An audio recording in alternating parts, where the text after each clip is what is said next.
importer of garments from Asia and Africa, which he resold to wholesale chains throughout the United States.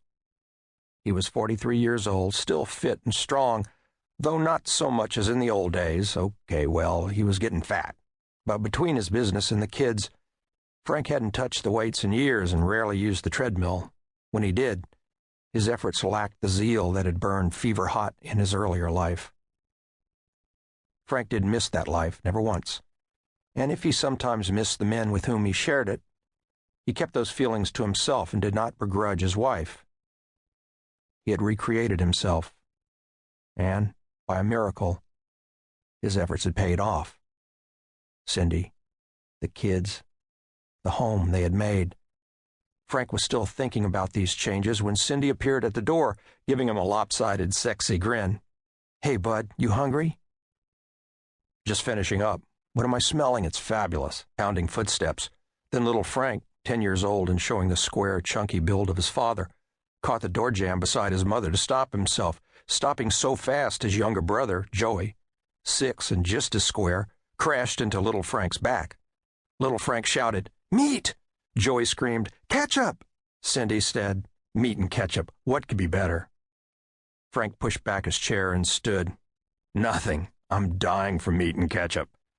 She rolled her eyes and turned back toward the kitchen. "You've got 5, big guy. I'll hose off these monsters. Wash up and join us." The boys made exaggerated screams as they raced away, passing Anna, who appeared behind Cindy. Anna was their nanny, a nice girl who had been with them almost 6 months. She had bright blue eyes, high cheekbones, and was a fantastic help with the kids. Another perk of Frank's increasing success. Anna said, "I'm going to feed the baby now, Cindy. You need anything?" "We've got it under control. You go ahead." Anna glanced at Frank. "Frank, anything I can do?" "I'm good, hon. Thanks. I'll be along in a minute." Frank finished putting away his paperwork, then pulled the shades before joining his family for dinner. His office, with its window facing the nighttime street, was now closed against the darkness. Frank Meyer had no reason to suspect that something unspeakable was about to happen.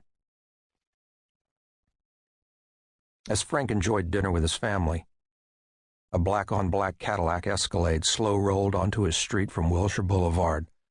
The Escalade boosted earlier that day from a shopping center in Long Beach. Moon Williams swapping the plates for an identical black Escalade they found outside a gentleman's club in Torrance. This was their 3rd time around the block, clocking the street for pedestrians, witnesses, and civilians in parked cars. This time around, the rear windows drooped like sleepy eyes, and street lights died one by one, Jamal shooting them out with a .22 caliber pellet pistol. Darkness followed the Escalade like a rising tide. 4 men in the vehicle, black cutouts in the shadowed interior, Moon driving. Moon's boy, Lil Ty, riding shotgun. Jamal in back with the Russian. Moon, eyes flicking between the houses and the white boy, wasn't sure if the foreigner was a Russian or not. What with all the Eastern Bloc assholes running around, boy could have been Armenian, Lithuanian, or motherfucking Transylvanian vampire, and Moon couldn't tell him apart. All Moon knew, he was making more cash since hooking up with that foreign motherfucker chilling behind him than at any time in his life. Still, Moon didn't like him back there, money or not. Didn't want that creepy, glassy-eyed motherfucker behind him. All these months, this was the first time the fucker had come out with him. Moon didn't like that either. Moon said, "You sure now, homeboy? That house right there?"